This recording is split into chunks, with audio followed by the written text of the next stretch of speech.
কান কাটার ছড়া, কবি সলিল চৌধুরী।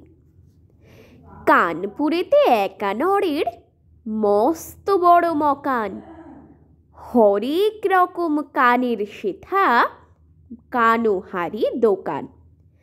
কান পাতলা সেখানে যায় কিনতে মোটা কান, কানে খাটো কিনে আনে লম্বা দেখে কান।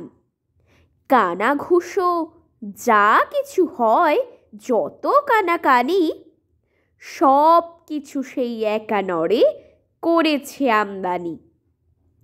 তখনও দেশ হয়নি স্বাধীন, মন্ত্রী ছিলেন ডান কান।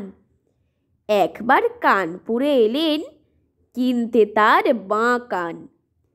একানরে বললে, দেখুন সময় দিতে হবে, মন্ত্রীর কান আনতে গেলে দিল্লি যেতে হবে। এই না বলে একানরে দিল্লি দিল হাঁটা। 6 দিন পরে ফিরে এলো চক্ষু ভাটা ভাটা। বললে কেঁদে, নিন ফিরিয়ে অ্যাডভান্স টাকাটা।